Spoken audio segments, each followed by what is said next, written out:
বিশ্বনবী সাহাবাদেরকে নিয়ে বসা, এক বেদুইন এসে মসজিদের ভিতরে উট ঢুকায় দিছে মসজিদে নববীতে, আর মসজিদের মাঝখানে বসে পেশাব করা শুরু করে দিছে। আপনাদের এখানে ফরিদপুরের সবচেয়ে বড় মসজিদ কোনটা, কি নাম? এই কেন্দ্রীয় জামে মসজিদের ভিতরে যদি এক হিন্দু ঢুকে পেশাব শুরু করে কি করবেন? হ্যাঁ, ওই কয় কোবায়ালামু। তো আবেগে ওরে পিটানো শুরু করবে সবাই, সাহাবারাও তাই শুরু করলেন, মারতে উদ্ধত হলেন। বিষ্ণু বললেন, এই রাখো রাখো, ওরে পেশাব করতে দাও, পেশাব করতে দাও। এর কারণ কেউ যখন ইউরিন পাস করে, স্টুল পাস করে, তখন এটা তাকে ধীরে সুস্থে করতে দিতে হয়। এজন্য টয়লেটে কেউ ঢুকলে জোরে বাড়ি দিবেন না, চাইলে খবর আছে কাশি দিবেন, যে একটু কাশি দিবেন এরকম, হ্যাঁ, তো এরকম কাশি দিবেন, অথবা পায়চারি করবেন। যদি পায়চারি করেন তাহলে সে বুঝবে সামওয়ান ইজ ওয়েটিং আউটসাইড, সামনে একজন ওয়েটিং করতেছে বাইরে, আমাকে বেরোতে হবে। কিন্তু আপনি যদি ওরা ডাক দেন, কুদ্দুস রে, কুদ্দুস কইবা আমি নাই, কারণ এটা ভয়ঙ্কর একটা বিষয়। আপনি যখন ইউরিন পাস করছেন খুব স্মুথলি করতে হয়, তখন ডাক দিলে পেশাব আটকায় গেলে আপনার ভয়ঙ্কর রোগ হতে পারে। কি ফিলোসোফার ছিলেন, কি বড় ডাক্তার ছিলেন বিশ্বনবী মুহাম্মদ সাল্লাল্লাহু আলাইহি ওয়াসাল্লাম। বিশ্বনবী বললেন, ওরে ডেকো না, কাজ সারতে দাও। ইচ্ছা মতো বেটা পেশাব করার পরে বিশ্বনবী গেলেন, যে বললেন, তুমি যে পেশাব করেছো তুমি কি জানো এই জায়গাটা কি? বেদুইন বলে, না আমি তো জানি না এই জায়গাটা কি। বিশ্বনবী বললেন, এটা আমাদের ইবাদতগাহ, এটা আমাদের কি? ইবাদতগাহ। এখানে ঢুকে আমরা আমাদের রবরে ডাকি, আল্লাহরে ডাকি, আমরা নামাজ পড়ি, জিকির করি, তাসবিহ পড়ি, এটা আমাদের ইবাদতগাহ। কাজটা করা তোমার মোটেও ঠিক হয়নি। লোকটা অবাক হয়ে গেল, ঘটনা কি? তাদের ইবাদতগাহতে আমি পেশাব করেছি আর আমাকে জামাই আদর, আর আমাকে এত সুন্দর করে বলে যে এটা ইবাদতগাহ। আমাদের ইবাদতগাহের ভিতরে যদি কেউ এরকম করতো, ওরে তো একেবারে সাইজ করে ফেলতাম। সে অবাক হয়ে গেল, সে জিজ্ঞেস করলো, হু আর ইউ, কে আপনি? বিশ্বনবী বললেন, না মুহাম্মদ সাল্লাল্লাহু আলাইহি ওয়াসাল্লাম, আমি শান্তির ধর্ম ইসলামের প্রেরণার বাণীবাহক। আমি লা ইলাহা ইল্লাল্লাহ মুহাম্মাদুর রাসূলুল্লাহ এই বাণী দিয়ে গোটা বিশ্বে বিপ্লব তৈরি করতে এসেছি। বেদুইন বলল, আমাকেও আপনার বিপ্লবে শরীক করে নেন। ইসলাম মারামারি কাটাকাটিতে আসে নাই। আপনার ব্রড মাইন্ডেড অ্যাটিটিউড দেখে হিন্দু ভাইরা কালিমা পড়ে মুসলমান হয়ে যাবে। এজন্য আল্লাহ বললেন, আলাম নাশরাহ লাকা সাদরাকা ওয়া ওয়াদা'না আনকা বিজরাক আল্লাযী আনকাদা যাহরাক ওয়া রাফা'না লাকা যিকরাক। সুবহানাল্লাহ পড়েন। আলাম নাশরাহ লাকা সাদরাক, নবী হে, আমি কি আপনারে ব্রড মাইন্ডেড বানিয়ে দেই নাই? এটা আপনার জীবনে বড় নেয়ামত। আপনি সংকীর্ণ মনা না, আপনি ছোট মনের মানুষ নয়, আপনি বিশাল হৃদয়ের মানুষ। ইসলামের জন্য আপনার হৃদয়টারে আমি নবী খুলে দিয়েছি। এ হলো বিশ্বনবীর উপর প্রথম নেয়ামত। 2 নম্বরে আল্লাহ বললেন, ওয়া ওয়াদা'না আনকা বিজরাকাল্লাযী আনকাদা যাহরাক, নবী হে, আমি আপনার পিঠ থেকে বিশাল বোঝাটা নামিয়ে দিয়েছি। সুবহানাল্লাহ পড়েন। কি নামিয়ে দিয়েছি? বোঝা। উত্তর করতে হবে, রেসপন্স। এটা তাফসির মাহফিল, এটা হচ্ছে ক্লাসের মতো, যে কথা বলে শিক্ষক আর আমরা সবাই ছাত্র, ঠিক কি না? বোঝা নামিয়েছি নবী। কি নামিয়েছি? তাফসিরে 2টা এসেছে, ভিজরুন মানে বোঝা, ভিজরুল যাম পাপের বোঝা, আর একটা হচ্ছে ভিজরুল গাম চিন্তার বোঝা। বিশ্বনবীর কোনো পাপ নাই, বিশ্বনবীর সব কিছুকে মাফ করে দিয়েছে কে? আল্লাহ। লিয়াগফিরা লাকাল্লাহু মা তাকাদ্দামা মিন যামবিকা মা তাআখার। নবী আপনার আগেরও গুনাহ নাই, আপনার পরেরও গুনাহ নাই, আপনি নবী মাসুম, আপনার গুনাহ নাই, আপনি নিষ্পাপ। নবীদের গুনাহ হয় না। আহলুস সুন্নাহ ওয়াল জামাআতের আকীদা হচ্ছে নবীরা মাসুম, নবীদের জীবনে কোনো গুনাহ হয় না। চিৎকার করে বলেন ঠিক কি না? ও নবী, ওয়া ওয়াদা'না আনকা বিজরাক, আপনার এই বোঝা আমি নামিয়ে দিয়েছি। বিশ্বনবী ভাবতেন 40 বছর বয়সে আমি নবী হলাম, তার আগে যা করলাম আল্লাহ এটা কি করবে? আল্লাহ বলে, নবী আপনার আগের গুনাহ, পরের গুনাহ, গুনাহ বলতে কিছুই নাই, সবই মাফ, সব মাফ। তারপরেও আমার নবী বলতেন, আল্লাহে লা আস্তাগফিরুল্লাহ ওয়া আতুবু ফিল ইয়াউম আকসার মিন ৭০ মাররা। আমি এমন নবী যার কোনো গুনাহই নাই, আগের গুনাহও নাই, পরের গুনাহও নাই, তারপরেও আমি নবী প্রতিদিন ৭০ বারেরও বেশি তওবা আর ইস্তেগফার পড়ি। আমাদের জন্য শিক্ষা। তাহলে আল্লাহ বললেন ওয়া ওয়াদানা আনকা বিজরাক, পাপের বোঝা আমি নামিয়ে দিলাম। বিশ্বনবীর কোনো পাপ নাই, পাপ মুক্ত। তাফসিরে ২ নম্বরে এসেছে বিজরুল গম, চিন্তার বোঝা। বিশ্বনবী সব সময় আমাদেরকে নিয়ে চিন্তা করতেন। কাকে নিয়ে চিন্তা? কথা বলেন। আমাদেরও চিন্তা আছে না নাই? কিসের চিন্তা? হ্যাঁ, টাকার চিন্তা। ফরিদপুরের ভাইদের টাকার চিন্তা। আর কিসের চিন্তা আপনাদের? হ্যাঁ, উম্মতের চিন্তা। মাশাআল্লাহ, এই ভাই উম্মতকে নিয়ে ভাবে। আপনাদের আর কার কি নিয়ে চিন্তা বলেন? পেটের চিন্তা। এদিকে পাওয়া গেছে পেটের চিন্তা, এদিকে বউয়ের চিন্তা, কবরের চিন্তা। আর কিসের চিন্তা? আখিরাতের চিন্তা। তো আমাদেরও চিন্তা আছে, বিশ্বনবীরও চিন্তা ছিল। ২ চিন্তা কি এক? বিশ্বনবীর কাঁধে তো পুরা উম্মার জিম্মাদারি। কিয়ামত পর্যন্ত যারা পৃথিবীতে আসবে সবার জন্য বিশ্বনবী কাঁদতেন। এই আওয়াজ করে কে? এদিকে কি হয়েছে? ওরে বসায় দেন। বিশ্বনবীর গোটা উম্মা নিয়ে চিন্তা। সব নবীকে আল্লাহ তাআলা একটা করে দোয়া দিয়েছিলেন আর বলেছিলেন, নবী একটা স্পেশাল দোয়া করার সুযোগ তোমাদেরকে দিলাম, ওই দোয়া করলেই কবুল হয়ে যাবে। কিন্তু সুযোগ পাবা জীবনে কয়বার? সবাই বলেন কয়বার? সব নবী কয়টা করে পাইছে? সব নবী তাদের দোয়াগুলো দুনিয়াতেই করে ফেলেছে। বিশ্বনবী বলেন লিকুল্লি নবিয়্যিন দাওয়া মুস্তাজাবা। এ দুনিয়াতে সব নবীদের একটা করে মুস্তাজাবুদ দাওয়া আছে। আল্লাহ বলেছে, ও নবী একটা করে স্পেশাল দোয়া করার সুযোগ পাবা, দোয়াটা করা মাত্রই কবুল করে নেব।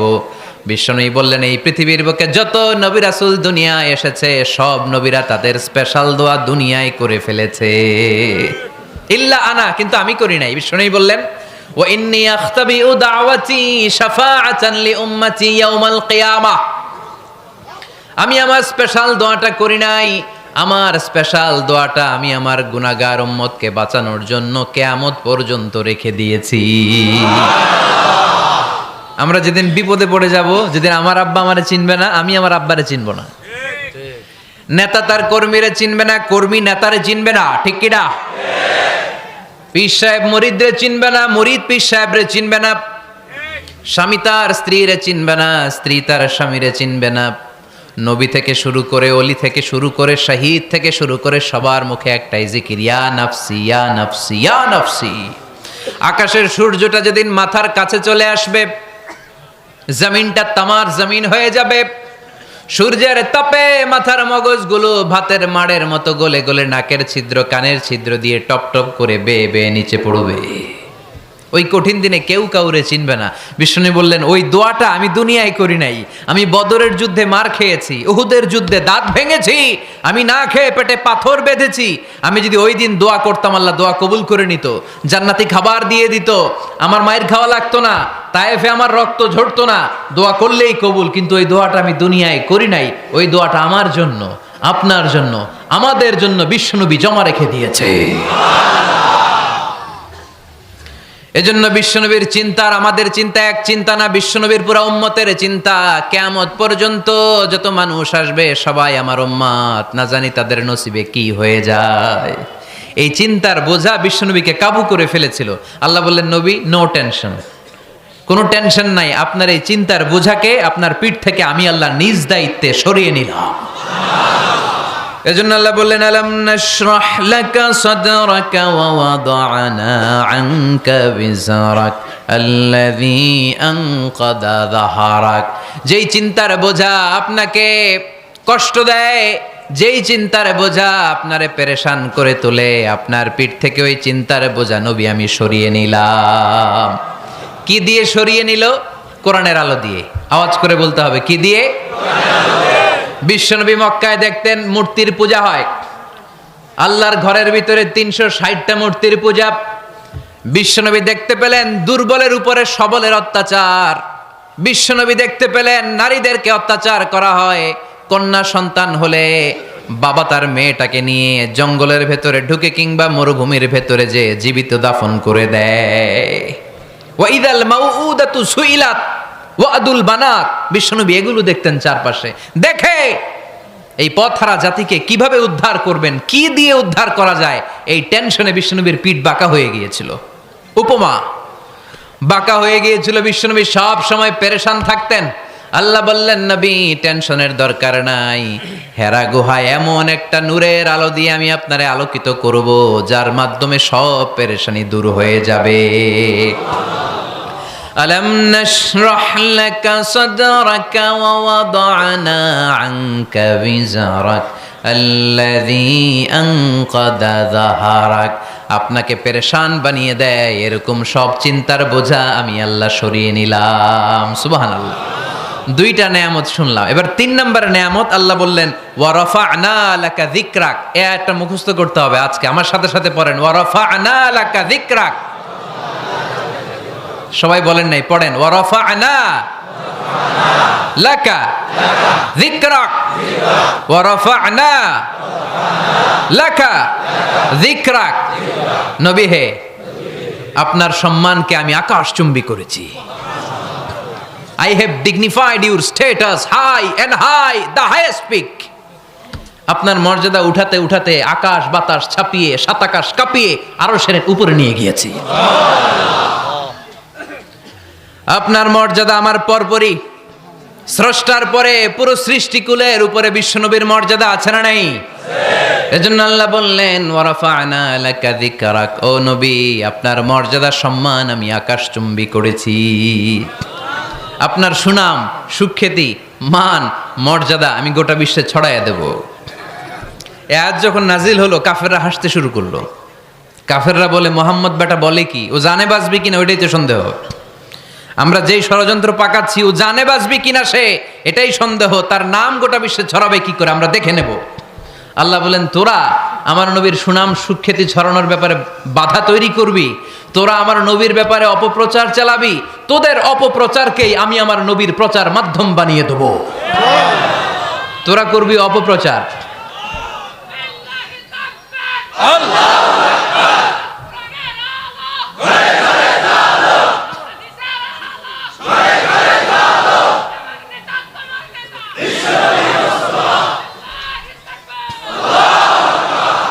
তোদের অপপ্রচারকে আমি আমার নবীর জন্য প্রচার মাধ্যম বানিয়ে দেব।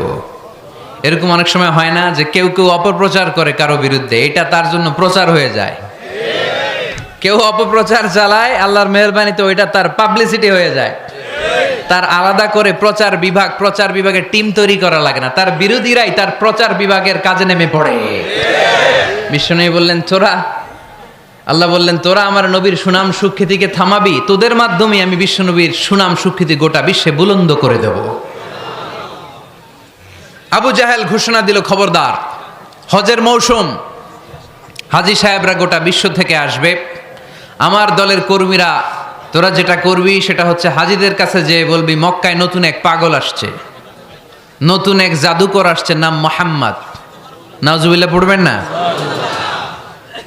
খবরদার হাজী সাহেবেরা, এই পাগলের কাছে যেও না। সব হাজিরা গোটা বিশ্ব থেকে এসে মক্কার মিনা প্রান্তরে তাঁবুর ভিতরে ঢুকেছে, আর আবু জাহেলের টিম মেম্বাররা সব তাঁবুর ভিতরে উকি মাইরা কয়, খবরদার, নতুন পাগল আইছে। সবাই কয়, নাম কি? কয়, মুহাম্মদ। নতুন পাগল এসেছে, নাম মুহাম্মদ।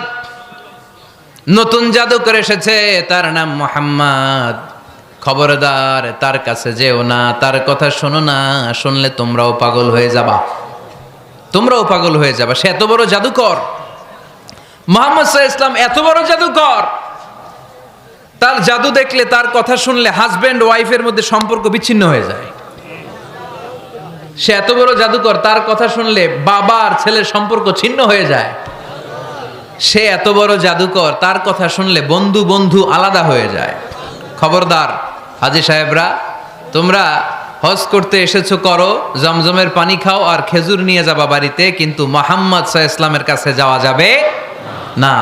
আচ্ছা, আপনারা বুঝে শুনে উত্তর দেন। এই যে লক্ষ লক্ষ হাজি মিনার তাবুতে বসা, আর আবু জাহেলের লোকটা যে বলল নতুন জাদুকরের নাম মোহাম্মদ, তার কাছে যেও না। এই লক্ষ লক্ষ হাজিরা এর আগে জীবনেও মোহাম্মদ সাল্লাল্লাহু আলাইহি ওয়াসাল্লামের নাম শুনছে? তার মানে মোহাম্মদ সাল্লাল্লাহু আলাইহি ওয়াসাল্লামের নাম তাদের কানে পৌঁছে দেওয়ার দায়িত্ব আবু জাহেল নিজেই নিয়ে নিয়েছে। চিল্লায় এখন ঠিক কি না? অপপ্রচার প্রচার হয়ে গিয়েছে। আর সবাই মনে মনে ভাবে, কয় কি এত বড় জাদুকর, হজ করি আর না করি এরে না দেখে যাওয়া যাবে না। হজ তাড়াতাড়ি কোন রকম সাইরা এই জাদুকরের কাছে আগে যাব, দেখি কেমন জাদু দেখায়, দেখি কত বড় ম্যাজিশিয়ান, দেখি তো কত বড় পাগলের। কারণ আল ইনসানু হারিসুন আলা মা মুনিআ, মানুষকে যেটা নিষেধ করা হয় বেশি মানুষ এটা করতে চায়। যদি বলি ওদিকে যাবি না, ওর বাপের কিরা ওদিকে যাবে, ও ঠিক কি না? এটা আমাদের স্বভাব, আমাদের খাসলা, আমাদের বৈশিষ্ট্য। যেটা আমাদেরকে নিষেধ করা হয় বেশি ওটা করতে মন চায়। সব হাজিরা মনে মনে ভাবলো আমরা যাব যাব, তোরা যতই বলিস না কেন যাব যাব, হজের পরে অবশ্যই যাব। দেখা গেল হজের পরে বিশ্বনবী মুহাম্মদুর রাসূলুল্লাহ সাল্লাল্লাহু আলাইহি ওয়াসাল্লামের বাড়ির সামনে বিশাল বড় গ্যাদারিং শুরু হয়েছে। সবাই লাইন ধরে দেখা করতে গেছে। দেখা করতে যে বিশ্বনবীর চেহারা দেখে প্রথম নজরেই সব পাগল।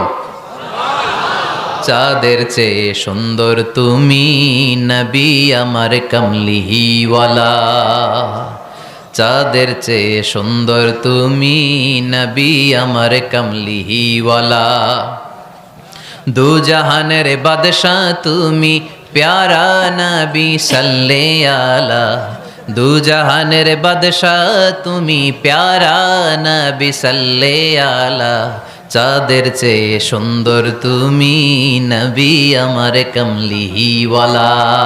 সুবহানাল্লাহ পড়েন। এত সুন্দর চেহারা, বিষ্ণু ঈসা ইসলামের চেহারার মতো এরকম চেহারার মানুষ পৃথিবীতে আছে? দ্বিতীয়টা, অনেকে বলে সাইয়েদনা ইউসুফ আলাইহিস সালামের চেহারা নাকি বেশি সুন্দর। সুন্দর ঠিক, কিন্তু আমার নবীর চাইতে বেশি নয়। বিষ্ণু বলতেন আনা মালিহুন ওয়া আখি ইউসুফু সাবিহুন, আমার ভাই ইউসুফ হচ্ছে সবিহ, সবিহ মানে সাদা সুন্দর ধবধবে, আর আমি হচ্ছে মালিহ, মালিহ মানে এসেছে মিলহন থেকে, মিলহন মানে লবণ, মানে লাবণ্যময় সুন্দর। আমার ভাই ইউসুফ নবী সাদা সুন্দর, আমি লাবণ্যময় সুন্দর। কোনটার দাম বেশি? লাবণ্যময় সুন্দরের দাম বেশি। সাইয়েদনা ইউসুফ আলাইহিস সালামের চেহারা দেখে মিশরের মেয়েরা লেবু কাটতে যে বা কমলা কাটতে যে, আনার কাটতে, কমলা কাটতে যে আঙ্গুল কেটে ফেলেছিল। কোরআন তার সাক্ষী। ওয়া কাত্তা'না আইদিয়াহুন। আম্মাজান আয়েশা রাদিয়াল্লাহু তাআলা আনহা যখন এই ঘটনা শুনেছেন, তিনি মিশরের মেয়েদেরকে ডাক দিয়ে বলেছেন, ও মিশরের মেয়েরা, তোমরা ইউসুফ নবীর সৌন্দর্য দেখে লেবু কাটতে যে আঙ্গুল কেটেছ, আমার স্বামী পেয়ারা নবী মুহাম্মদ রাসূলুল্লাহর চেহারা যদি তোমরা দেখতা, তাহলে লেবু কাটতে যে আঙ্গুল নয়, কলিজাটা কেটে টুকরা টুকরা করে দিতা। আবার আম্মাজান আয়েশা বলতো, লাকুম শামসুন ওয়া লানা শামসুন, তোমাদের জন্য একটা সূর্য আছে, কিন্তু আমি আয়েশার জন্য আলাদা একটা সূর্য আছে। তোমাদের সূর্যটা প্রতিদিন সকালবেলা পূর্ব আকাশে উদিত হয়ে গোটা দুনিয়াটারে আলোকিত করে দেয়, আর আমার সূর্যটার নাম হলো মুহাম্মদ সাল্লাল্লাহু আলাইহি ওয়াসাল্লাম। মসজিদে নববীতে এশার নামাজের পরে আমার সূর্যটা আমার ঘরে উদিত হয়। তোমাদের সূর্য সকালবেলা পূর্ব আকাশে উঠে গোটা দুনিয়াটারে আলোকিত করে, আমার সূর্য মুহাম্মদ এশার নামাজের পরে আমার ঘরের ভেতরে যখন উকি দেয়, আমার পুরো ঘরটারে আলোকিত করে দেয় কে? এত সুন্দর চেহারা ছিল, ওনার চেহারার নূর দিয়ে হারানো সুই খুঁজে পেয়েছে বিশ্বনবীর স্ত্রীরা। চিল্লায় কোন আল্লাহু আকবার। বিশ্বনবীর চেহারার সৌন্দর্যের সাথে কারো সৌন্দর্যের কোনো মিল হবে? No comparison with our beloved prophet Muhammad sallallahu alayhi wasallam. Whether it's the fitness, whether it's the appearance, whether it's the status, no comparison with our prophet. এটা ফিটনেসের দিক থেকে হোক, এটা চেহারার সৌন্দর্যের দিক থেকে হোক, এটা কণ্ঠস্বরের ঝংকারের দিক থেকে হোক, সম্মান আর মর্যাদার দিক থেকে হোক, আমার নবীর সম্মানের ধারে কাছেও সম্মান পৃথিবীর কারো হতে পারে না। চিল্লায় বলেন ঠিক কি না? এজন্য আল্লাহ বললেন, ওয়া রাফা'না লাকা যিকরাক, নবী আপনার সম্মান বাড়াতে বাড়াতে আমি আকাশচুম্বী করেছি। লোকজন সব যে বিশ্বনবীর দরবারে লাইন ধরেছে, হাজিরা সব বিশ্বনবীর কাছে যে চেহারা দেখেই কুপকাত, বাকি জিনিস তো পরে। অনেকে আছে না, চেহারা দেখলেই মানুষ পাগল হয়ে যায়, আছে না নাই? চেহারা দেখেই পাগল, চেহারা দেখেই পাগল। তারপর তারা মিলাতে লাগলো। মিনার তাবুতে আবু জাহেলের কর্মীরা ঘোষণা দিয়েছিল এলাকায় মুহাম্মদ নামে পাগল এসেছে। তারা মিলায়ে দেখে না, এই মহামানব কোনোদিন পাগল হতে পারে না, কারণ পাগলের চুলগুলো থাকে উস্কো খুস্কো, ঠিক কিনা? আমার নবী সাল্লাল্লাহু আলাইহি ইসলামের চুল উস্কো খুস্কো ছিল? কত সুন্দর চুল আঁচড়ে রাখতেন, জাইতুনের তেল দিতেন, আতর ঢেলে মাথার শীতের মধ্যে ঢেলে দিতেন, কপাল বেয়ে বেয়ে পড়তো, আর যেখানে সেজদা দিতেন সেজদার জায়গা আতরের ঘ্রাণে আমোদ হয়ে যেত। হাতের তালুতে পারফিউম মাখতেন, আর মানুষের সাথে মুসাফা করলে যার সাথে মুসাফা তার হাতের সাথে নবীর ব্যবহৃত পারফিউমের ঘ্রাণ ছুটে যেত। এত পরিচ্ছন্ন ছিলেন তারা। বিশ্বনবীর চেহারার সাথে আবু জাহেলের বক্তব্যের মিল খুঁজে পায় না। তারা বলে, না, এই লোক কখনো পাগল হতে পারে না। পাগলের চুল থাকে উস্কো খুস্কো, জামা থাকে ছিঁড়া ফাড়া, গায়ের মধ্যে থাকে ময়লা। পাগল কখনো দাঁত মাজে না। কিন্তু বিশ্বনবীর মুচকি হাসির ফাঁক দিয়ে দাঁতের দিকে তাকালে মানুষগুলো সব পাগল হয়ে যায়। স্মাইল দিতেন বিশ্বনবী, স্মাইল, মুচকি হাসি, তাবাসসুম। বিশ্বনবীর মুচকি হাসি দেখলে মানুষ পাগল হয়ে যেত, পাগল পাড়া হয়ে যেত।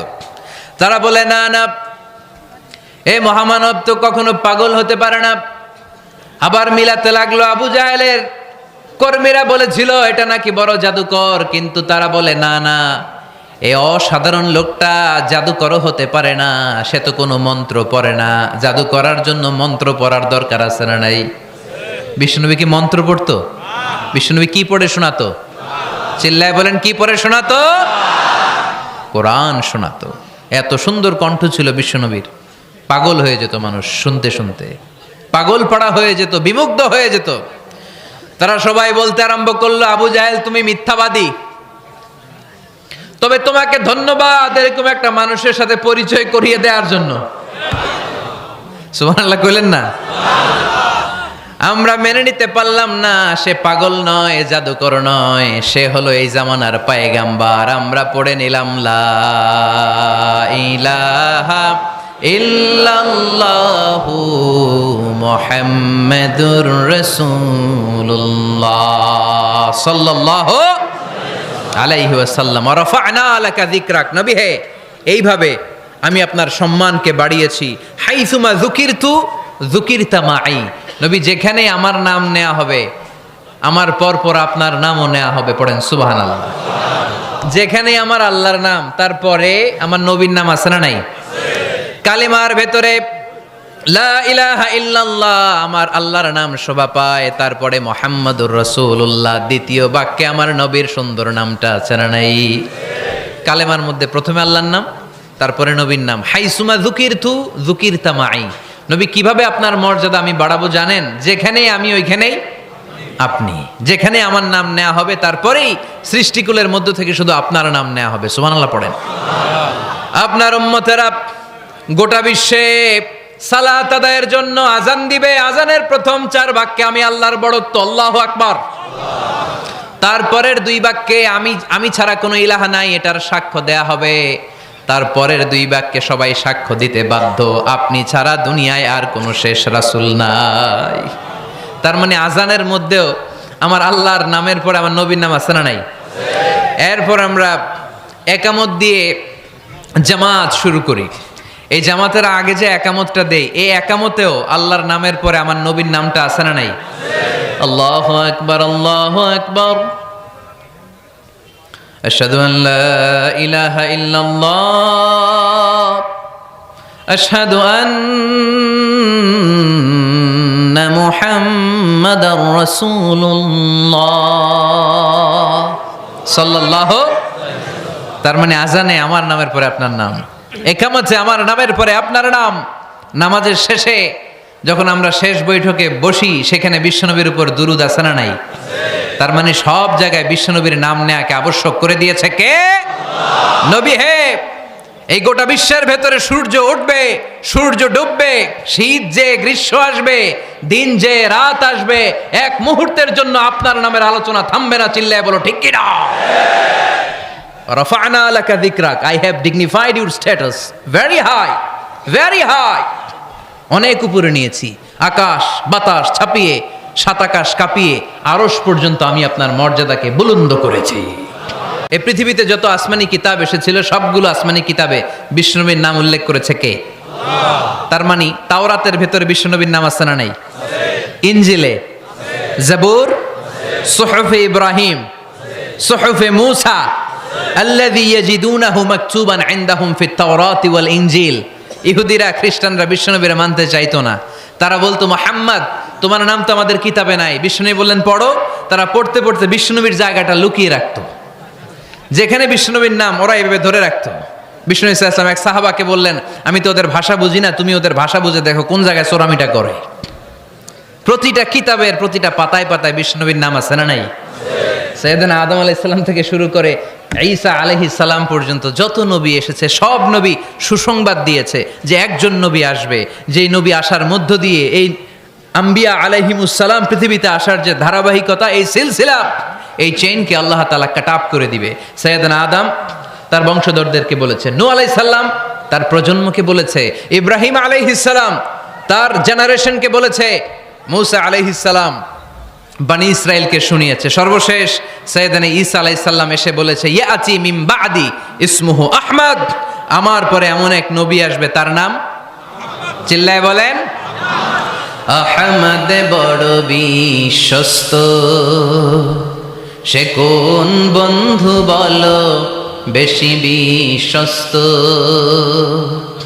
সে কোন বন্ধু বলো বেশি বিশ্বস্ত, কার কাছে মন খুলে দেয়া যায়, কার কাছে প্রাণ খুলে বলা যায়, হওয়া যায় অতি আশ্বস্ত, তার নাম আহমদ বড় বিশ্বস্ত। সুবহানাল্লাহ পড়েন। ইয়াতি মিন বাদি ইসমুহু আহমদ, আমার পরে এমন এক নবী আসবে তার নাম হবে আহমদ। এই নবীর পরে আর কোন নবী আছে? চিল্লায় বলেন, লা নবিয়্যা বাদি ওয়ালা রাসূলা, আমার পরে কোনো নবীও নাই, আমার পরে কোনো রাসূলও নাই। তবে আমার পরে যদি নবী হওয়ার যোগ্যতা কারো থাকে, আমার ওমরে ফারুক নবী হওয়ার যোগ্যতা রাখে। কোনো নবী নাই, খাতামুন নবিয়্যিন, আমার পরে কোনো নবী নাই। তার মানে বিশ্বনবীর জীবনে 3 নাম্বার নিয়ামত হলো রাফা'না লাকা যিকরাক, মর্যাদা আমি বাড়াতে বাড়াতে বাড়াতে বাড়াতে নবী অনেক উপরে নিয়েছি। আবার আল্লাহ আমাদেরকে ডেকে বললেন, ও ইমানদার বান্দারা শোনো, আমি স্বয়ং আল্লাহ তাআলা আমার ফেরেশতা বাহিনী নিয়ে এই নবীর উপরে স্বয়ং আমি দুরূদ পড়ি। ইন্নাল্লাহা ওয়া মালাইকাতাহু ইউসাল্লুনা আলান নবী ইয়া আইয়ুহাল্লাযীনা আমানু সাল্লু আলাইহি ওয়া সাল্লিমু তাসলিমা। পড়েন, আল্লাহুম্মা সাল্লি আলা মুহাম্মদ ওয়া আলা আলি মুহাম্মদ কামা সাল্লাইতা আলা ইব্রাহিম ওয়া আলা আলি ইব্রাহিম ইন্নাকা হামিদুম মাজিদ। اللهم بارك على محمد وعلى آل محمد كما باركت على إبراهيم وعلى آل إبراهيم إنك حميد مجيد। চিৎকার করে পড়েন সুবহানাল্লাহ। এমন নবী যে নবীর উপর আল্লাহ নিজেই দুরূদ পড়ে, ফেরেশতারা পড়ে, এজন্য আমাদেরও পড়ার দরকার আছে না নাই? আবার আল্লাহ বললেন, নবী আপনি এমন নবী যেই নবীকে আমি হাউজে কাউসার দিয়েছি, লক্ষ লক্ষ নবীদের কাউরে কিয়ামতের দিন আমি হাউজে কাউসারের মালিক বানাবো না, শুধুমাত্র কেবলমাত্র একমাত্র আপনি ছাড়া। ইন্না আ'তাইনাকাল কাউসার ফাসাল্লি লিরাব্বিকা ওয়ানহার ইন্না শানিআকা হুয়াল আবতার। সুবহানাল্লাহ পড়েন। এই হাউজে কাউসারের পানি খেতে চান? পান করতে চান? বিশ্বনবী না দিলে খাইতে পারবো আমরা? হাউজে কাউসার পান করতে চান কারা? হাত তুলে দেখান।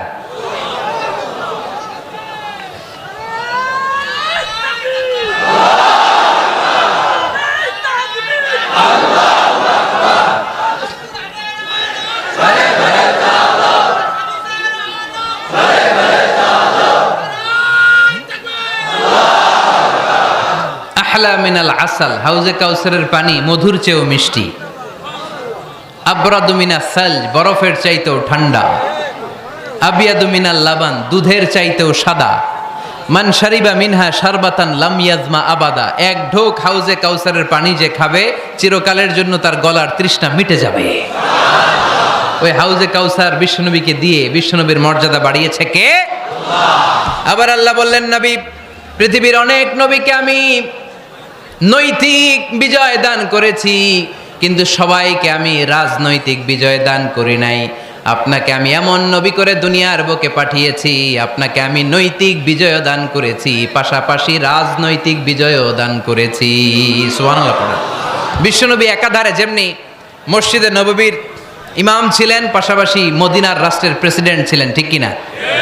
তার মানে ইমাম বা নেতা এমন হওয়া দরকার যে নামাজও পড়াতে পারে, আবার সমাজও শাসন করতে পারে, ঠিক কিনা? এমন নেতার দরকার আছে না নাই? এজন্য বিশ্বনবী বললেন, রব্বি আদখিলনি মুদখালা সিদকিন ওয়া আখরিজনি মুখরাজা সিদকিন ওয়াজআলনি মিন লাদুনকা সুলতানান নাসীরা।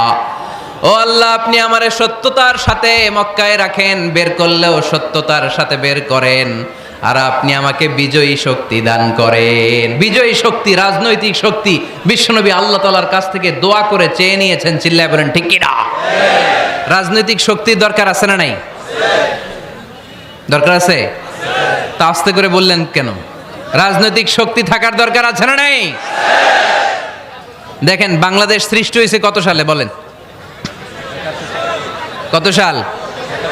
বাংলাদেশের বার্থডে কবে? 1971-এ। এই 71 সালের পর থেকে আমাদের বাংলাদেশে সুদ আছে না নাই? কিন্তু সুদের বিরুদ্ধে ওয়াজ আছে না নাই? আলেম ওলামারা আজীবন সুদের বিরুদ্ধে ওয়াজ করছে। আমরা ওয়াজ আগে করতাম, এখন করতেছি, সামনেও করব, মাগার সুদ মরবে না। এর কারণ যেটা আইন করে প্রণয়ন করা হয় ওইটা ওয়াজ করে মারা যায় না, ওইটারে আইন করে নষ্ট করতে হয়। চিল্লায় বলেন ঠিক কিনা? আমি সারা জীবন সুদের বিরুদ্ধে ওয়াজ করলে সুদ যাবে না, কিন্তু দেশনেত্রী মাননীয় প্রধানমন্ত্রী যদি কালকে ঘোষণা দেয় বাংলাদেশের কোনো ব্যাংকে ব্যাংকিং ফিনান্সিয়াল ট্রানজ্যাকশনে কোনো সুদ চলবে না, তার পরের দিন থেকে বাংলাদেশে কোনো সুদ থাকবে না। চিল্লায় বলেন ঠিক কিনা? এজন্য সাইয়েদনা ওমর ফারুক বলতেন, ইন্নাল্লাহা লা ইয়াযাউ বিল কুরআন মা ইয়াযাউ বিস সুলতান। আল্লাহ মাঝে মাঝে ক্ষমতার মাধ্যমে এমন কিছু করে যেটা আল্লাহ কোরআনের মাধ্যমেও করে না। চিল্লায় বলেন ঠিক কিনা? কালকে যদি ঘোষণা হয়ে যায় 5 ওয়াক্ত নামাজ যদি না পড়া হয় 5 বেত। কয় বেত? চেয়ারম্যান না পড়লে চেয়ারম্যানের পিছনে 5 বেত, এমপি না পড়লে এমপির পিছনে 5 বেত। কথা বলেন? মাননীয় প্রধানমন্ত্রী যদি এটা ঘোষণা দিয়ে দেয় যে কালকে থেকে নামাজ না পড়লে 5 বেত, এটা সবার জন্য এই আইন। একটা বেনামাজি খুঁজে পাওয়া যাবে? সব কই দৌড়াবে? মসজিদে। অজু থাকলেও দৌড়, না থাকলেও দৌড়। কারণ মায়ের উপরে কোনো ওষুধ আছে? কথা বলেন? কারণ মায়েরে ভিটামিন আছে, মায়েরে কি আছে? এজন্য ইন্নাল্লাহা লা ইয়াযাউ বিল কুরআন মা ইয়াযাউ বিস সুলতান। মাঝে মাঝে আল্লাহ ক্ষমতা দিয়ে এমন কিছু করে যেটা মাঝে মাঝে আল্লাহ কোরআন দিয়েও করে না। এজন্য অনেক নবীকে নৈতিক বিজয় দান করলো। বিশ্বনবীকে শুধু নৈতিক বিজয় নয়, পাশাপাশি রাজনৈতিক বিজয়ও দান করেছে কে? তিনটা নেয়ামতের ঘোষণা দিয়ে আল্লাহ বললেন, আলাম নাশরাহ লাকা সাদরাকা ওয়া ওয়াদা'না আনকা বিজরাক আল্লাযী আনকাদা যাহরাক ওয়া রাফা'না লাকা যিকরাক। পড়েন সুবহানাল্লাহ। নবী হে, আপনার মর্যাদা আমি অনেক বাড়িয়েছি। আপনার কথা শুধু মুসলমানেরাই বলে না, হিন্দুরাও বলে। আছে না নাই? গতকাল এক হিন্দু ভাই আমার হাতে হাত রেখে শাহাদা বাক্য পাঠ করে গাজীপুরে মুসলমান হয়ে গেছে। বিশ্বনবীর কথাগুলো যখন তারা শোনে, তারা নিজেদেরকে ধরে রাখতে পারে না। আপনারা মহাত্মা গান্ধীর নাম শুনেছেন? তিনি ভারতের অবিসংবাদিত নেতা। বিশ্বনবীর ব্যাপারে কমেন্ট করেছেন যে এরকম নেতা পৃথিবীতে আর দ্বিতীয়টা কখনো হবে না। মহাত্মা গান্ধী কি মুসলমান না হিন্দু? গোটা বিশ্বের খ্রিস্টানরা বিশ্বনবীকে নিয়ে এখন মাতোয়ারা। মাইকেল এইচ হার্ট, খ্রিস্টান, একটা বই লিখে গোটা বিশ্ব কাঁপিয়েছেন, দি 100 ranking of the most influential people and person in the world. পৃথিবী কাঁপানো 100 জন মনীষীর জীবনী নিয়ে একটা বই তিনি করেছেন। এই 100 জন মনীষীর জীবনীর মধ্যে যাকে নাম্বার 1 তিনি করেছেন, তিনি হচ্ছেন আমার নবী, আপনার নবী, পেয়ারা নবী, বিশ্বনবী মুহাম্মদুর রাসূলুল্লাহ সাল্লাল্লাহু আলাইহি ওয়াসাল্লামের। মাইকেল এইচআর্ট কি মুসলমান? সে একজন খ্রিস্টান। তার মানে ওয়ারাফা'না লাকা যিকরাক, বিশ্বনবীর সম্মান শুধু আমাদের মুখ দিয়ে প্রচারিত হয় না, ইহুদি, খ্রিস্টান, বৌদ্ধদের মাধ্যমেও বিশ্বনবীর সম্মানকে বাড়িয়ে দিচ্ছে কে? আল্লাহ। I have studied him, the wonderful man, in my opinion, far from being antichrist, and he must be called the savior of humanity. খ্রিস্টানরা বলছে আমরা এই মুহাম্মাদের জীবনী গবেষণা করে পড়েছি, তাকে খ্রিস্টান বিরোধী বলা তো দূরের কথা, তাকে মানবতার ত্রাণকর্তা বলতে হবে। তিনি গোটা বিশ্বের জন্য সুপারম্যান হয়ে পৃথিবীতে এসেছে। As a father, as a teacher, as a lawgiver, as a lawmaker, Muhammad is the superman of the world. স্বামী হিসেবে, পিতা হিসেবে, নেতা হিসেবে, নবী হিসেবে মুহাম্মদ সাল্লাল্লাহু আলাইহি ওয়াসাল্লাম সাধারণ কোনো মানুষ নয়, তিনি গোটা বিশ্বের জন্য সুপারম্যান হয়ে পৃথিবীতে আগমন করেছে। ওয়ারাফা'না লাকা যিকরাক, নবী দুশ্চিন্তা করবেন না, টেনশন করবেন না, আমি আপনার সম্মানকে বাড়িয়ে দেব। এই তিনটা নেয়ামতের বর্ণনা সূরা ইনশিরাহের ভিতরে বর্ণনা করলেন কে? এরপরে রাব্বুল আলামিন বিশ্বনবীকে নেয়ামতের বর্ণনার ঘটনা শুনিয়ে বিশ্বনবীকে সান্ত্বনা বাণী শোনাচ্ছেন আর পড়ছেন, ফা ইন্না মাআল উসরি ইউসরান, ইন্না মাআল উসরি ইউসরা। নবী গো, নিশ্চয়ই কষ্টের পরে আছে আনন্দ, দুঃখের পরেই আছে সুখ। সুবহানাল্লাহ। কষ্টের পরে আনন্দ, দুঃখের পরে।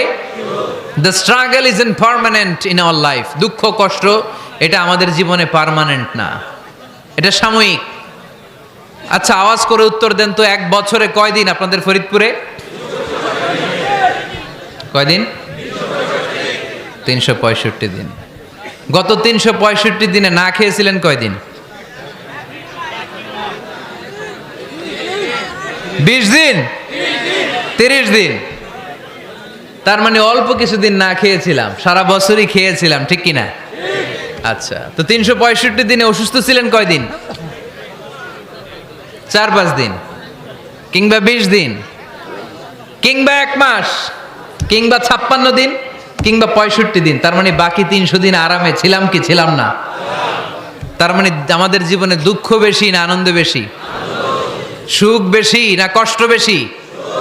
এজন্য আল্লাহ বললেন, খবরদার, মুমিন কখনো হেরে যায় না, মুমিনের হারাবার কিছু নাই। মুমিনের জীবনে যদি আনন্দ আসে, মুমিন শুকরিয়া করে, শুকরিয়া করলে সওয়াব আছে না নাই? আর মুমিনের জীবনে যদি দুঃখ আসে, মুমিন সবর করে, ধৈর্য ধরে, ধৈর্যেও সওয়াব আছে না নাই? তাহলে আমাদের সব দিক দিয়েই তো লাভ। আনন্দের দিনগুলাতে শুকরিয়া করব, আর দুঃখের দিনগুলাতে ধৈর্য ধরবো, দুইটার মধ্যে সওয়াব আছে না নাই? এজন্য বিশ্বনবী বললেন, আজাবান লি আমরিল মুমিন, মুমিনের বিষয়টা খুবই আশ্চর্যের। ফাইন আসাবাতহু সাররাউন শাকারা, মুমিন যদি আনন্দে থাকে সে শুকরিয়া করে, শুকরিয়া করলে লাভ আছে না নাই? ওয়াইন আসাবাতহু দাররাউন সাবারা, আর দুঃখে পড়লে সে সবর করে, ধৈর্য ধরে, ধৈর্য ধরলে সব আছে না নাই? তার মানে আমাদের হারাবার কিছু আছে? মাঝে মাঝে আল্লাহ আমাদেরকে দুঃখ কষ্ট দিয়ে পরীক্ষা করতে চান, এগুলো আমাদের জন্য খারাপ নয়। এই দুঃখ কষ্ট বিপদ আমাদের কোমরকে সোজা করে, আমাদের পায়ের মাটিকে শক্ত করে, চিল্লায় বলেন ঠিক কিনা? প্রতিকূল পরিবেশে কিভাবে বাঁচতে হয় এই দুঃখ কষ্ট আমাদেরকে শিখায়। এজন্য মুমিন বান্দার বৈশিষ্ট্য হচ্ছে দুঃখ কষ্ট বেদনা জ্বালা এগুলোতে সে আপসেট হয় না, সে হাল ছেড়ে দেয় না, সে ভরসা রাখে একজনের উপর, চিল্লায় বলতে হবে তিনি কে? আল্লাহ। কারণ মুমিন জানে রাত্রি যত গভীর হয়, অন্ধকার তমানিসা ভেদ করে সুবহে সাদিক হয়। মুমিন জানে গর্ভবতী নারীর পেটের ব্যথা যেই দিন বাড়তে থাকে, ওই দিনই নতুন মেহমান আগমনের সময় ঘনাতে থাকে। মুমিন জানে তার জীবনে দুঃখ কষ্ট বিপদ যত বাড়তে থাকে, সুখের দিন কাছে আসতে থাকে। এজন্য মুমিনের হারাবার কিছু নেই। ফা ইন্না মাআল উসরি ইউসরা, ইন্না মাআল উসরি ইউসরা। নবী হে, কষ্টের পরেই আছে আনন্দ, দুঃখের পরেই আছে সুখ। আপনি সমস্যায় পড়েছেন, ওই সমস্যার সমাধানও আছে না নাই? এই পৃথিবীতে এমন কোন সমস্যা আছে যেটা সমাধান নাই? কথা বলেন। সমস্যা তৈরি করেছে কে? আবার সমাধানও দিয়েছে কে? Allah doesn't create a lock without its key. আল্লাহ কখনো চাবি না বানাইয়া ওইটার তালা বানায় নাই। কথা কন, তালাও যেহেতু আছে ওই তালার চাবিও বানিয়েছে কে? মা আনজালাল্লাহু দাআন ইল্লা আনজালাল্লাহু লাহু শিফা। আল্লাহ দুনিয়ায় এমন কোন রোগ পাঠায় নাই যেই রোগের ঔষধ বানায় নাই, এমন কোন রোগ নাজিল করে নাই যেই রোগের কোনো চিকিৎসা বানায় নাই, হয়তো সেটা আবিষ্কার হয় নাই। অনেকে ক্যান্সারের কথা বলতে পারেন যে হুজুর ক্যান্সার এমন রোগ, এই ক্যান্সার তার নাই কোনো অ্যান্সার, কিন্তু বিজ্ঞানীরা বলতেছে এটারও অ্যান্সার আবিষ্কৃত হচ্ছে। সুবহানাল্লাহ কইবেন না? কিছু কিছু ক্ষেত্রে হয়েও গিয়েছে। এজন্য দুঃখের পরেই আছে সুখ, কষ্টের পরেই আছে আনন্দ। এই দুনিয়াটাই এরকম, কষ্টের পরই আনন্দ। দেখবেন তারাবির নামাজ 20 রাকাত পড়তে কষ্ট লাগে না?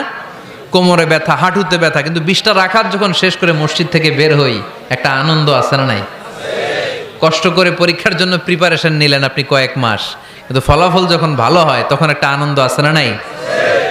সারাদিন রোজা রাখলেন রমজানে, কি কষ্ট, তৃষ্ণায় গলা ফেটে যায়, কিন্তু ইফতারির সময় যখন রুহাবজা শরবতটা খাই কেমন লাগে? একটা আনন্দ আছে না নাই? এজন্য আল্লাহ বললেন فَإِنَّ مَعَ الْعُسْرِ يُسْرًا إِنَّ مَعَ الْعُسْرِ يُسْرًا। ও নবী, কষ্টের দিন মক্কায় অল্প কিছু দিন, মদিনাতে আনন্দের দিন অপেক্ষা করছে। আমাদের জীবনে যদি দুঃখ কষ্ট আসে আমরা ধৈর্য ধরবো, তাওয়াক্কুল করবো একজনের উপর, তিনি কে?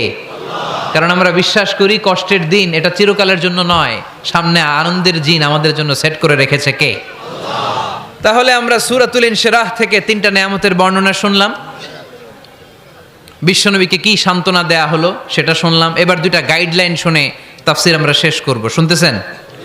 কষ্ট হচ্ছে তো উঠা বসা করতেছেন কেন? উঠলেন কারা কারা? শেষ করে দিব? দোয়া করে দেই। কি গাইডলাইন দিলেন শুনবেন? কে কে শুনবেন না হাত তোলেন।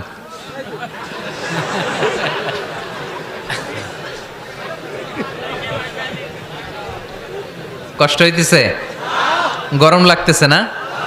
আমিও ঘামতেছি আপনাদের সাথে সাথে। অনেক গ্যাদারিং হয়ে গেছে। আসেন আল্লাহর নামে 3টা তাকবীর দেই, তারপর কোন 2টা গাইডলাইন তিনি বিশ্বনবীকে দিলেন ওই নির্দেশনা বাণীটুকু শুনে আজকে আমরা বিদায় নেব। আওয়াজ করে পড়তে হবে লিল্লাহে তাকবীর, লিল্লাহে তাকবীর, লিল্লাহে তাকবীর। গাইডলাইন নাম্বার 1, ফাইদা ফারাগতা ফানসাব। নবী আপনি যখন অবসর হন আপনি ইবাদতে মশগুল হন। ফানসাব ফিল ইবাদা, তাফসীর ইবনে কাসিরে এসেছে আপনি ইবাদতে মশগুল হন যখন আপনি অবসর পান। অবসর আল্লাহর দেয়া বড় নেয়ামত, এটা বিশ্বাস করেন? অবসর কিন্তু নেয়ামত। আমরা অনেকেই অবসর সময়কে কাজে লাগাই না, কিন্তু অবসর চলে যাওয়ার পরে যখন ব্যস্ত হয়ে পড়ি তখন বলি হায় রে অবসরটা যদি কাজে লাগাইতাম। পরীক্ষার পরে 3 মাস ছুটি ছিল, এই 3 মাস অবসরে যদি পড়তাম তাইলে তো আজকে ভার্সিটিতে চান্স পেয়ে যেতাম, ঠিক কি না? এজন্য বিশ্বনবীর আল্লাহ বললেন নবী ফাইদা ফারাগতা ফানসাব ওয়া ইলা রাব্বিকা ফারগাব।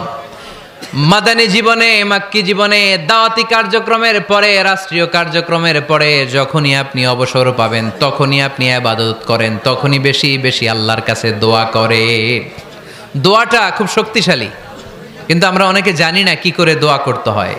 সিনসিয়ার দোয়া ইজ লাইক এ মিসাইল।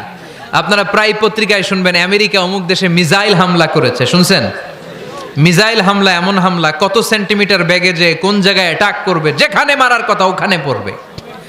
ঠিক দোয়াটা হচ্ছে মিসাইলের মতো। আপনি যদি দোয়ার মতো দোয়া করতে জানেন ওই দোয়াটাও জায়গা মতো যে ভেদ করবে। চিল্লা এখন ঠিক কিনা? কিন্তু আমরা দোয়া করতে জানি না, কি করে দোয়া করতে হয় এটা জানি না। বিশ্বনবীকে আল্লাহ বললেন নবী ফাইদা ফারাগতা ফানসাব, যখন আপনি অবসর হবেন তখন আপনি দোয়া করেন, আল্লাহর কাছে চান। বেশি বেশি চাইলে খুশি হয় কে? তার মানে প্রথম ঘোষণা হলো ফাইদা ফারাগতা ফানসাব। প্রথম নির্দেশনা হলো নবী যখনই আপনি অবসর পাবেন ইবাদত করবেন এবং দোয়া করবেন, বেশি বেশি আল্লাহর কাছে চাইবেন। 2 নাম্বার দিক নির্দেশনা হলো ওয়া ইলা রাব্বিকা ফারগাব, সব সময় আপনি আপনার আল্লাহর দিকে মনোনিবেশ করবেন। বিপদে পড়লে ডাকবো কারে? আমাদের অসুস্থতাকে সুস্থতায় পরিণত করে দিতে পারে কে? চাকরির জন্য পাগল পারা, চাকরি নাই, চাকরির ব্যবস্থা করে দিতে পারে কে? বিদেশে যেতে মনে চায়, পাসপোর্ট দিয়ে রেখেছি, ভিসা নাই, ভিসা লাগাই দিতে পারে কে?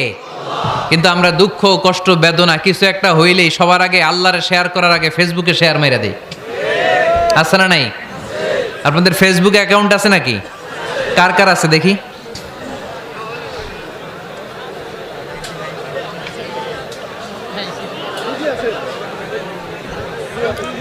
আছে আছে।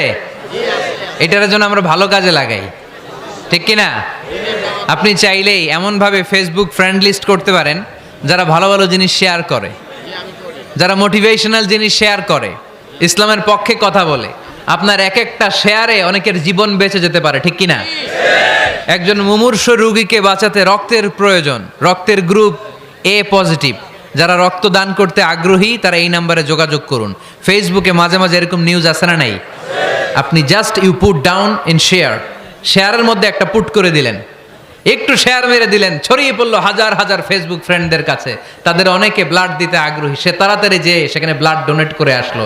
আপনার একটা শেয়ারের কারণে বেঁচে গেল অনেকগুলো প্রাণ। চিল্লা এখন ঠিক কিনা? রক্তদানের মতো শ্রেষ্ঠ ইবাদত হতে পারে? আমরা মনে করি শুধু জিকিরি ইবাদত, আমরা মনে করি শুধু নামাজি ইবাদত। রক্তদান, এক ব্যাগ রক্ত থেকে অনেক মানুষকে বাঁচানো যায়। এর মধ্যে আছে হিমোগ্লোবিন, এর মধ্যে আছে প্লাটিলেট, আছে প্লাজমা। রক্তে একটা উপাদান আছে প্লাজমা, নাম শুনছেন? আগুনে পোড়া রোগীকে বাঁচাতে এই প্লাজমা লাগে। হসপিটালের বার্ন ইউনিটে যেয়ে দেখবেন মানুষ কিভাবে চিল্লায়। নুসরাত নামে একটা মেয়ে মারা গেল না? এক বদমাইশের কবলে পড়ে মারা গেল না? তাকে আগুন জ্বালিয়ে দেওয়া হয়েছিল তার গায়ে, তার প্লাজমাগুলো জ্বলে গিয়েছিল। আগুনে পোড়া রোগীর যে কি কষ্ট, একটু দেখার জন্য হসপিটালের বার্ন ইউনিটে যাবেন, দেখবেন যে কি কষ্টে আছে তারা। এই প্লাজমাগুলোকে অনেক সেন্টিগ্রেড তাপমাত্রা নামিয়ে ঠান্ডা করে দেহে পুশ করা হয়। আপনার এক ব্যাগ রক্ত থেকে প্লাজমা আলাদা করা হবে, প্লেটলেটস আলাদা করা হবে, হিমোগ্লোবিন আলাদা করা হবে, শ্বেতকণিকা, লোহিত কণিকা আলাদা করে অনেকগুলো মানুষ বেঁচে যাবে। এজন্য ফেসবুক থাকাটা দোষের কিছু না, তবে ভালো কাজে আমরা ব্যবহার করব, ঠিক কিনা? আপনার ফেসবুক শেয়ারিং আপনার জান্নাতি বানাতে পারে, আর আপনার ফেসবুক শেয়ারিং আপনার জাহান্নামের লাকড়ি বানাতে পারে। চিল্লায় বলেন ঠিক কিনা? So the decision is yours. সিদ্ধান্ত আপনাকে নিতে হবে, আপনি কিভাবে করবেন। যে কোনো বিপদে ওয়া ইলা রাব্বিকা ফারগাব, কোনো দিকে মনোনিবেশ না করে কার দিকে মনোনিবেশ করব? যে কোনো বিপদ আপদ ফেসবুকে শেয়ার করার আগে শেয়ার করব কার কাছে? আমাদের যার যা লাগে আল্লাহ সবও যদি দিয়ে দেয়, আল্লাহর ধনভাণ্ডারের 1 ইঞ্চিও কমবে?